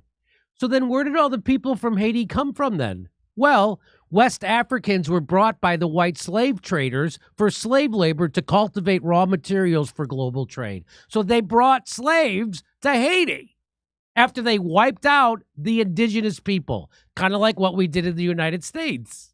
Kind of like what they're doing now. If you're born here, by the way, indigenous doesn't mean American Indian. The word means you were born in a place. So they're bringing in Haitian slaves to replace you now. No, that's what they're doing to you now. What they're doing to you now. You're never going to turn on the people that did this to you. You're just going to talk bad about the other. And the idea that Trump is doing mass deportations is a lie. Trump is not deporting the people who work on the farms. He's not deporting the people who work in construction, the people who work in hotels, in restaurants, in meat packing, et cetera, et cetera, et cetera. His deportations are all for show. And those prisons that he's built, those ICE prisons that they're spending $80 billion on, they're not for immigrants. They're for you when you finally realize the game being played on you and rise up against the AI data centers and your 24-hour slavedom surveillance that's way worse than China. And then when the joint American-Israeli army puts you in your little Gaza cube, maybe you'll meet a Haitian. You could laugh about this. So it just breaks my, again, I just want to believe those people on Twitter who were saying those things to me are just bots. But that's how people are easily, look how easily Megyn Kelly's brain is. Do you think she knows better, Kurt, or do you think she's I think she absolutely knows better, yes. How long was she at Fox? She was there long enough to be viciously sexually harassed by Roger Ailes and for them to make a not a hit movie of it. Oh, I'll never forget her recording to Alex Jones where she tried to flirt with him to try to do a smear piece on him. Even her talking to Tucker. Tucker does not come off insincere to me. I don't know if he is or not. But she comes off like the first thing what did she notice about Tucker the most? Oh, he gets an audience. You can keep an audience by saying these things. That's the main impression on her. That was the main impression on her. Which is creepy as hell. Okay, well, that's the bad Megyn. You heard the good Megyn earlier when she was talking with Tucker about Muslims and she knew she was psyoped by Zionists to hate Muslims. And this is the bad Megyn because there's no way she doesn't know better. And by the way, I posted this underneath her thing. Almost did very well. Didn't ratio her, but did very well. So she saw it. So she knows it. Lionel tweets it out. You know that she knows this. There's no way she doesn't know this. And so that's the dark heart of Megyn Kelly. All the news people that are up at that level. That's what I'm saying. Like Tucker apologizing, that's not nothing. It really isn't. That's a big deal. If it's a psyop, I'd like to know what the psyop is. Okay. And our next live show, by the way, is August 30th in Burbank. That's a celebrity panel show. And we'll be making fun of her if you want to come. That's tickets going fast. We've already sold, I think, 100 tickets. There's less than 100 left. So get to it. That's August 30th. It's a Sunday, 7 p.m. show in Burbank, California. Go to jimmydore.com for a link for tickets. Over to Steph. Okie doke. Valentine Puppy, thank you for mentioning Quiet Frog. I wonder what Quiet Frog did that the moderators were like, see ya. A Fireside Dark Pill chat. That's from Tim H. Thank you, Tim H. What happened over there? Quiet Frog? That's probably a groiper. Let's see this one. Oh, yeah, everything's a scam. Everything's a lie. Everything's hypocrisy. And so you don't comply. Can't forget the important thing. You got that right, amigo. Jimmy, calling balls and strikes. I've been watching for 10 years, and I've seen mostly honesty from Jimmy and growth. That needs appreciation. I appreciate it. That's from Derek. Thank you, Derek. Oh, and somebody came in and said, Mr. Natural said Jimmy would look cool with Buddy Holly frames. I think you kind of have those. Jimmy is a true leader, the Freedom Bay. And Jimmy, you're right. People were losing their shit on the chat right now while you were doing that. What's your point? Why are you talking about this? Like, they don't understand. Like, there were a lot of people who were like, yeah, that's the whole point of the show. What's your point? The whole point. I'm making point after point after point after point. What's your point? I'm telling you, that's like groiper shit. That is like groiper shit. It is. I know. The only people that haven't figured shit out by now, like either don't want to, okay, or they're like trolling you. Like a lot of people are into like, I want to make it racial forever. I don't want to deal with anything except, still people think like there's a white. There's some kind of a group called white people that all care about each other, and they're supposed to like nonsense talk, absolute nonsense talk. But they're real into it, and you can't like talk them out of it easy, and they get real mad when you make fun of them. All right. They're always gay too, by the way. I don't know why. Well, Israeli here we go. Turn out to be gay so much. I'm not against them. Just gays out of the box, but just come out of the closet instead of being gay, instead of being racist. I like gays out of the box. I like gays out of the box. Corn Pop, the batter dude. Truth of a given situation without blinds, rose-colored glasses, or a bias of any kind. Corn Pop. The Star-Spangled Banner is also about the glory of blowing up shit, Mary Ploppins. Oh, Squeaky, Vientikis. In the 10 years, Megyn Kelly, I was wrong and tricked into hating Haitians, P.W. Walker. In 10 years, yes, right? When it's the time of the month, Megyn Kelly says, get out, in the Exorcist voice. Christian and Muslim did wild stuff in the past. Judaism is just trying to catch up, Greg Cox. As a baby boomer, I can say most of the baby boomers are brainwashed. Owen, come on now. Liquor Giant, you came in and said there are immigrants because of oligarchs, but we are paying the price in lower wages and incompatible cultural influx. It's by design. Blaming the victims aids the elite's agenda, as is tradition. Outside in 3206, you got that right, Brainiac. All the world powers forced Haiti to repay France for their slave revolt. Don't forget about that. That's P.W. Walker. Anybody that let go of the Epstein thing should never talk about Haiti or any shithole countries, because none of them are as big an evil shithole as America. And not just because of the, brutal sexual slavery and then, of course, cannibalism of children that goes on by the leaders here. Not just because of that, but because the shitbag population just moved on to immigrate. Don't talk about anybody else, you losers. You're losers. They're all better than you. The darkest Haitian with nothing's better than you. C2C2. Real question is, hey, Hillary Clinton, do Haitian kids taste the same as American kids? Well, you have to ask Hillary. Yeah, you got to ask Huma Abedin. Yes, Uma Abedi. Ajafari, I remember 60 Minutes story from ages ago interviewing Representative Dominican Republic about the practice of kidnapping Haitians kids to farm sugarcane. She said, you're only looking at the negative. Ha! Bully. The CIA overthrew Aristide twice in 1991 and 2004. The USA is a force of evil around the world. Waxman. The Clintons did do it the first time. Mm-hmm. USA is the worst force in the world, even as it's used by another country. Imagine even a country like Sweden blaming a tiny island after they effed up the world for decades. The Freedom Bay. Okay, I don't know if you saw this. Back Kurt. to Jim Jam. I don't know if you saw this, but this guy from Fox Digital confronts Thomas Massey. Mm-hmm. Congressman Thomas Massey responds to Cynthia West, an ex-girlfriend who alleged he pressured to sign an NDA over wrongful termination and had an intimate relationship with Representative Laura Boebert. Massey says all of her allegations are false. So this guy goes to confront him.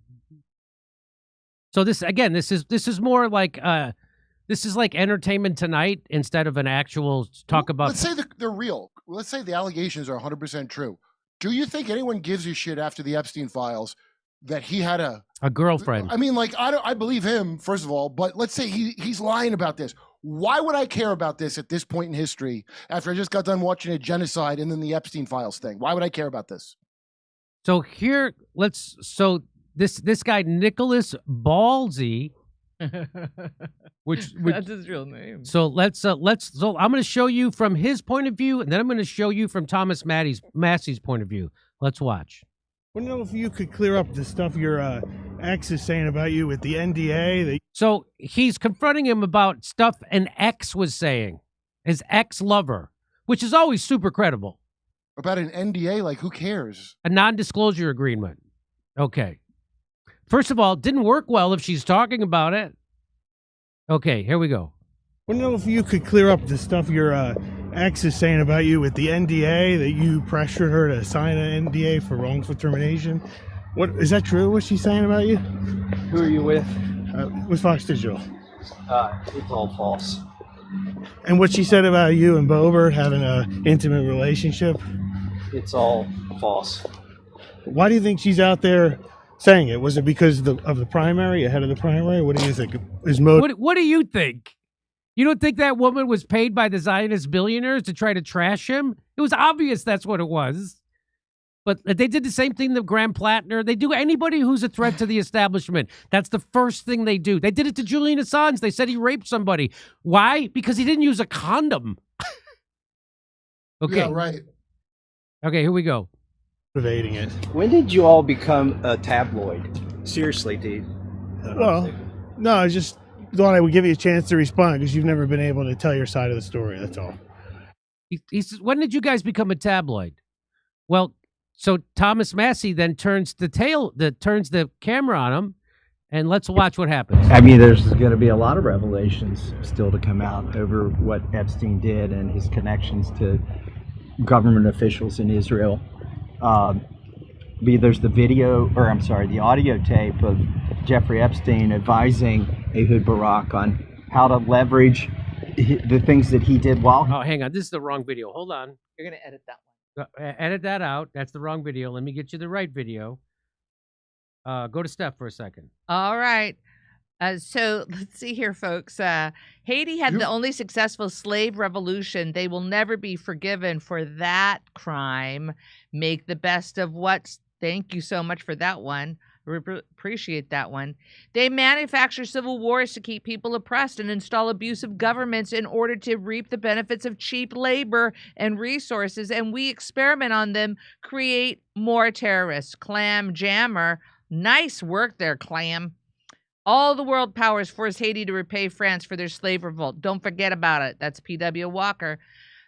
Haiti had the only success. I read that one. Haiti was forced to pay France 150 million francs for 122 years for official recognition after fighting for their freedom. Keju. Thank you, Keju. Okay, so come to me. Back to Jim. Let's remember how this started. I want to know if you could clear up the stuff your ex is saying about you with the NDA, that you pressured her to sign an NDA for wrongful termination.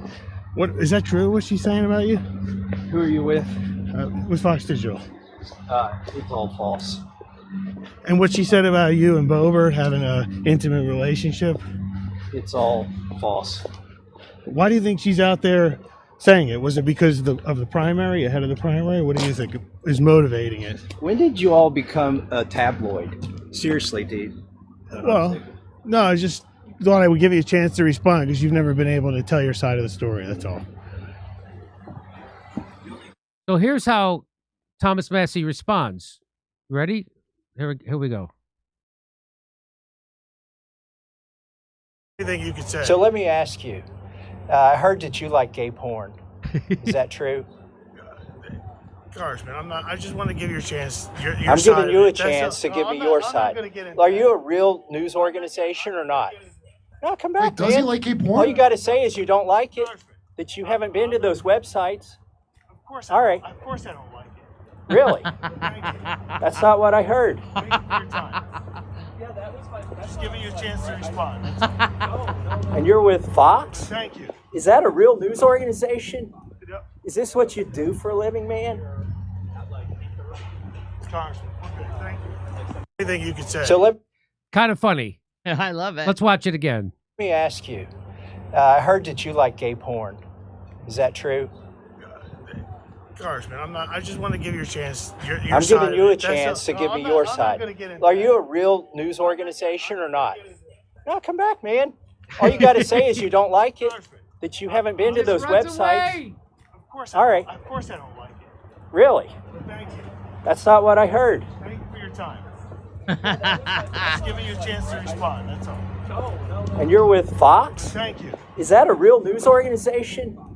Is this what you do for a living, man? Congressman, okay, thank you. Anything you could. Well, what do you have to say about that, Kurt? I think that was funny. I thought Massey was just like making up a random thing as an example of how that's not journalism to do what that guy did.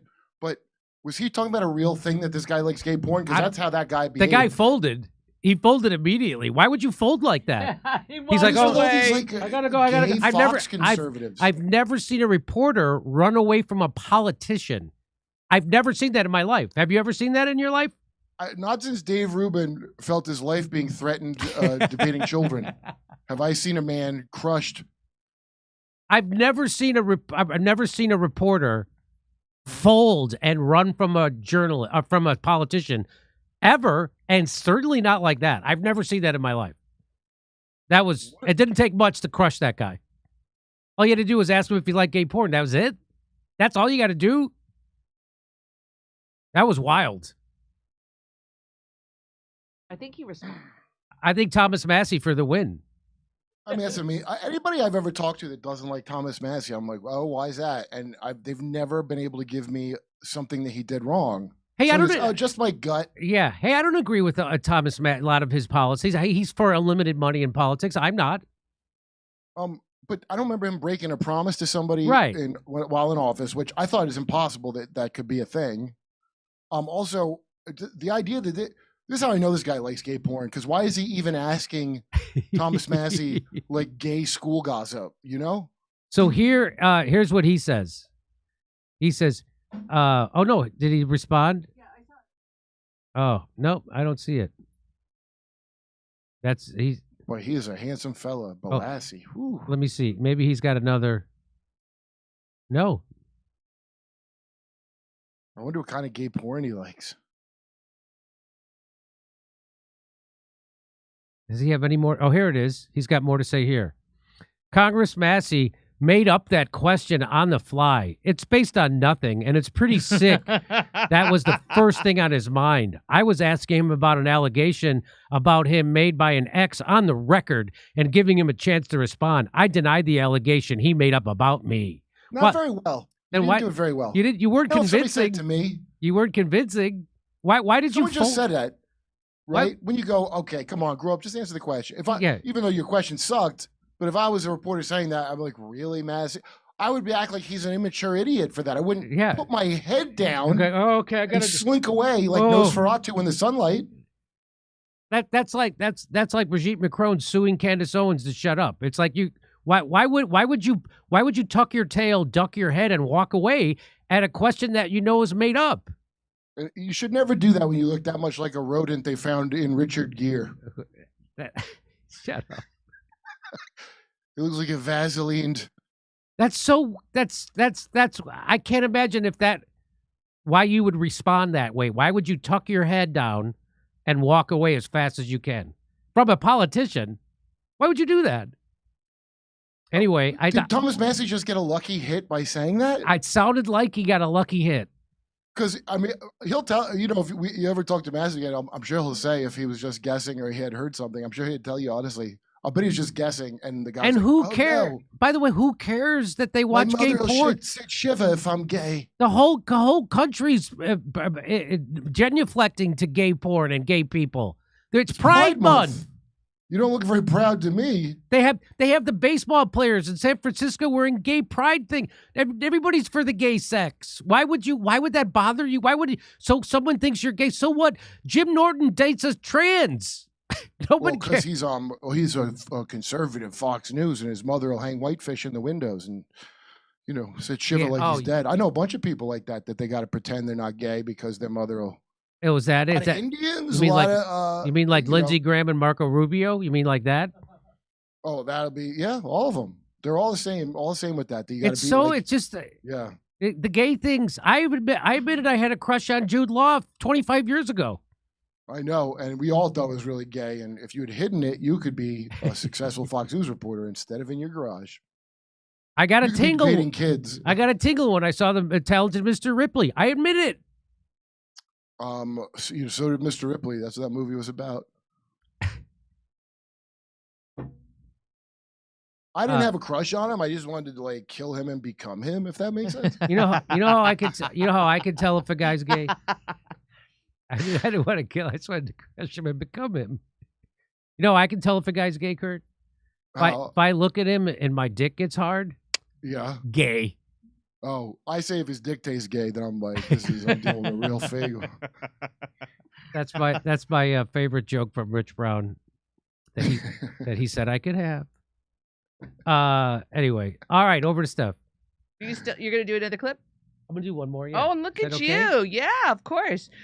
You left out the part when Clinton kidnapped Aristide and then exiled him to Africa. Dean. Wesley, the CIA overthrew Aristide twice in 1991 and 2004. The USA is a force of evil around the world. Here you go. Hey, come here, baby. All right, back to Jim. So Kim Iverson is going to let you know why people hate Israel. Want to know? You want to know, Kurt? Why people hate Israel? I bet you have an idea. I can't even think of a single reason, so this ought to be good. So let's watch.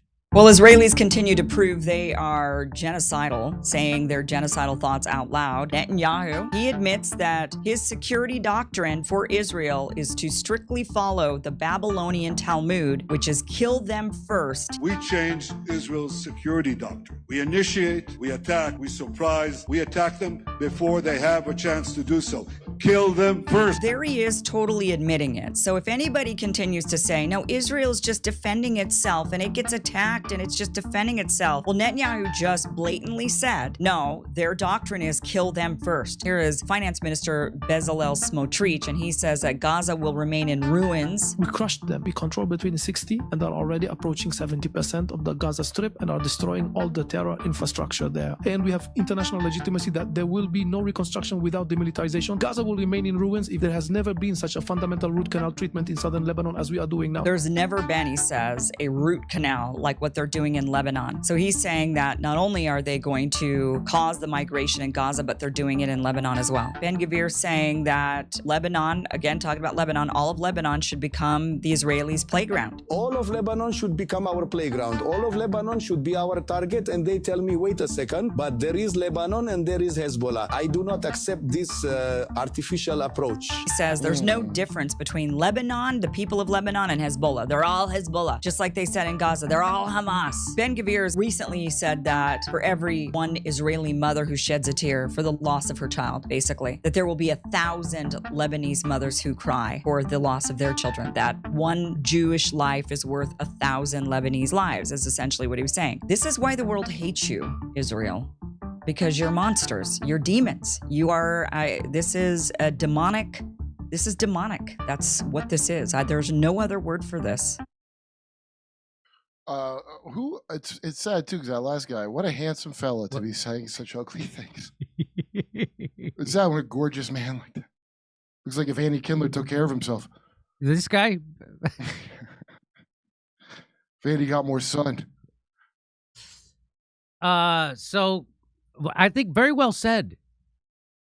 It's a demonic mindset, and they're not hiding. It's weird. It's like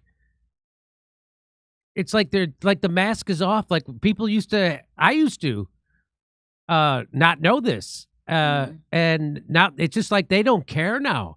They just know they've got Trump by the balls. So they've got the world superpower. They've got Australia by the balls. They've got Europe by the ball. They've got all the control of all these governments somehow. I wonder how. They got control. Well, it wasn't blackmail, if that's what you're thinking. That's the low IQ take, Jimmy. The obvious one that is true. You know how they wrote that book about how Trump was squelching the Epstein files, and they had a secret meeting in the Situation Room without Trump about it. And the people who wrote the book had the audio tape from that secret meeting. Where do you think they got that audio recording? In the United States President's Situation Room. Where do you think they got that from? You think they got that from Uganda? Where do you think they got that from? Israel? And that's them letting Trump know, we got you. We got you. That's how they got Bill Clinton, because they had the recordings of him talking to what was her name? Yeah, Monica Lewinsky. And they've got everybody. They've got everybody. So if Monica Lewinsky wasn't sent there as a honeypot, they didn't need to send her. They got her. They got the recordings. They knew it. Oh, everybody needs to shut up about Muslims and Haitians after the embarrassment of the Epstein thing, which should never be forgotten. Hold on to that longer than the big event that Shapiro wants you to never forget, which I haven't. I didn't forget the Holocaust or the Liberty or any of that stuff. Why is everybody else forgetting about these things and then having the nerve to talk about any other country after finding out their own country does shit like that? Do you tell yourself that it's not true? Well, you're a moron then. Well, if you'd like to see me tell jokes about this at our next live celebrity panel show, our last one we had James Lee on the panel. We had Jay Johnston from Bob's Bob's Burgers, Sarah Silverman Show, Anchorman, Mr. Show. He's in everything. He was on the panel. We had Steph was on the panel, and I'm blanking on who was the anyway, Bernadette Pauly. So it was a great show. We're gonna have another celebrity panel. And if it's possible, even bigger celebrities are gonna be on this one. Can't tell you who they are. So that's August 30th. That's a Sunday in Burbank. Go to jimmydore.com for a link for tickets. You know that's a great video celebrity panel show. See you there. Let's take a break. We'll be right back with our final story.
Carlson, hold on to your fruit because he's getting ready to tell you that he's done with the Republican Party. And good for him. Let's listen to what he had to say, because I know exactly what he's going through. I went through it in 2016. I was a Democrat all the way up until 2016. Tucker was a Republican all the way up until 2026. Let's listen. I would not support the Republican Party. There's no chance I would support the Republican Party. I'm not going to support the Democratic Party. I don't know what I'm going to do. But at this point, how could I or any American voter support a political party that's not loyal to the United States, that puts the interests of a foreign country above those of its own citizens? It's not possible to vote for people like that, and I'm not going to. And I think I voted Republican my entire life. I worked at Fox News, CNN, MSNBC. I've been a consistent defender for 35 years of the Republican Party. I mean, very consistent defender. But there's no defending this because it's immoral, and it's exactly the opposite of what a political party in a democracy is charged with doing, which is representing its own voters, its own citizens, its own nation, and they're not doing that. So, no, I'm out. And if I'm out, then I think a lot of other people are out. I would not support the. He's right about that. And here's what I said. I came to a similar conclusion after the Democrats rigged their 2016 primary and cheated Bernie Sanders, which gave us Trump. They then rigged the next two primaries in a row, completely skipping a primary altogether in 2024, which again gave us Trump. Democrats like to blame Theo Von and Joe Rogan for Trump because they know it's their own fault and won't allow their own supporters to choose a candidate that represents them, but force a warmonger who represents Wall Street down their throats. F the Uniparty. So I felt very good about that Tucker came out, and now we're on the same page. Here's what I got. I have something here. Tucker Carlson says he's done voting for Republican Party and basically urges his audience not to support them because it would be immoral. When socialists end up taking over the country, all fingers should be pointed at Tucker. I like Shalom, and I can't say that last word because I'll get in trouble. Even if it's without a hard R, I can't say it. Shalom says, the fingers have been pointed at the GOP and Trump for criticizing Americans. And let me start over. The fingers have been pointed at the GOP and Trump for criticizing American voters for holding them accountable on their own campaign promises. They are the ones destroying the country. American voters are the ones who have been trying to save it for decades. There's no good reason why the mandate has not even been started by now. I don't know what he means by that. We will not accept the lesser of two evils another time. This is our country, not the politicians, and not Israel's. I would say Shalom, the N-word, is kind of on it with it. Kurt, any response to Tucker Carlson quitting the? I hope he starts another party. I hope it's him. I hope it's Marjorie Taylor Greene, Thomas Massey. I hope they start a third party. I don't believe in America or democracy. So, like, hey guys, it's great you're having this thing. The whole thing's fake, and look. I know everybody thinks everyone should know better, but I know firsthand that everybody does not know better, and you'd be surprised what people do not know better about. Okay, and it's a real shock to people to find out everything is a lie, like they don't want to hear it. So everything I see from Tucker, I think is commendable because most people where he is couldn't accept these truths or say these truths. They can't.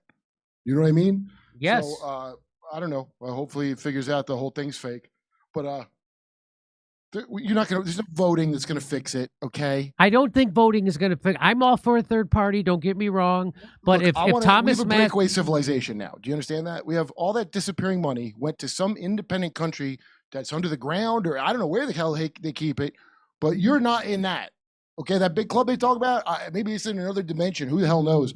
I could give a shit about any of this. I would have everybody focus on pulling their head out of their ass and maybe worrying about the fact that your leaders are lizard cannibals before anything else.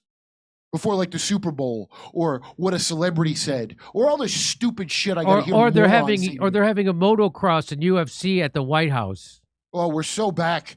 I mean, look, you deserve to be made into beef jerky, and you will be. You will be. That's my message to America.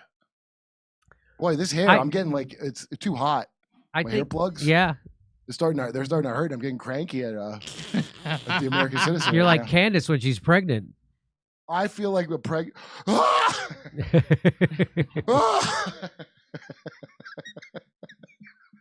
I do a spot, Jimmy? Okay. All right, Kurt. I'll see you, buddy. Take care. All right, bye. I'm all for a third party. If a third party happens, I'll try to help. But the problem is, they're going to take corporate money. They're going to take money because they're going to say, well, we got to fight against them. We got to have money to fight against them. And so they're going to take that money. They're going to take the billionaire money. And that's the problem. What we need to have is workers shut down the machine and demand publicly funded elections. So you don't have billionaires controlling politicians. You don't have AIPAC and Israel controlling politicians. You don't have corporations controlling. You don't have banks controlling politicians. You don't have the tech bros, the military-industrial complex, insurance companies, big pharma, because that's what's wrong with our country. Capitalists sit above the government, and which is why the economy doesn't work for the citizens. In China, the government sits above the capitalists, and the economy actually works for the people. They've taken 80 million people, or 800 million, how many, out of poverty in the last 30 years. They did it. We're putting people in poverty. It's going the exact opposite way. And so I'm all for a third party, and I hope Tucker does it, but they're going to take corporate money, and that's what's wrong with the country. If we had publicly financed, that's the only thing that could save this country. If not, we're going to keep spiraling. We're going to keep printing money. We're going to have runaway inflation. We're going to have deflation. We're going to have all kinds of horrible things. And your money's not going to be worth anything. Okay, that's it for me for today. And over to Steph to read the rest of your super chats. Are you going to be back on Wednesday? I'll be back on Wednesday, July 1st. I'll see you August 30th in Burbank for our celebrity panel. Go to jimmydore.com for a link for tickets. Okay, ladies and gentlemen. Jimmy, just so you know, I sent you and the editors our working titles and thumbnails and stuff. So I don't know how you want to do this, but I should be done in about less than, I think, 3 minutes. All right, here we go, everybody. Nothing wrong with being racist. Just a bunch of soy boys here. Unvaccinated guy. Roofer. Thank you, Roofer. TPS was only offered to Haitians who were already in the U.S. before the earthquake. It was a housing scam. Kasich and other rental costs, lots more now. Kate. Let me do a First-generation immigrants have work ethic. Second generation will get hooked on drugs or politics and diminish America. Unvaccinated guy. Back to Jim. Hey, come see me on tour. We'll be in Burbank, California, August 30th with a live celebrity panel show. And then September 18th through the 20th in Chicago, Illinois and Rosemont, Illinois. Go to jimmydore.com for a link for tickets. Ham Sandwich, you said earlier Christian and Muslims did wild stuff in the past. Judaism is just trying to catch up. Steph, stop with the squeaker. My dog goes batshit crazy every time. I know, Heather, was so did mine. And Kobe beef, the cows are sick. They are force-fed, not allowed to move at all. You think they're different from humans? What the F, Jimmy? It's eating cruelty. Infinite Matt. He agrees. Kate, have any of you ever been to Catalina? Yes, it's mine. I was on a boat, and I swam to that island, and now it's just mine. But the Clinton Foundation chief, who was kicked out of the Haiti for kidnapping their children, is now in charge of Amber Alerts in USA. Watch your kids closely. Bob of Atlantis, is that true? By the way, the Kids Act passed in the House today by a vote of 267 to 117. Who would have thought that Taylor Lorenz would have been warning people about this? Vienticus. Kurt, how many Americans supposedly to unify against anything when the country is composed of so many different religions and races who don't want to assimilate? Corn Pop. Learn the language, capiche? If you still don't know what it is yet, look up the Cassandra effect, Vienticus. Final one today. The actual 9 most dangerous words in the English language, something many will practice, but few will dare to say it is acceptable this time because I'm doing it, Vienticus. Ladies and gentlemen, listen, folks. Let me see if I missed anything else. I'll do the best I can. Everybody's on vacation this week. Keep in mind, 2028 will be the first time in 2 decades Democrats might have a proper nomination process. Think about, oh, really? Let's see who they're thinking about nominating. All right, let's go here. I said it. The only person I'd be concerned about thinking I'm gay is my wife, Hamhock. Hamhock. All right, let's see here. Okay, ladies and gentlemen, I think I got through most of them. Let me see over here.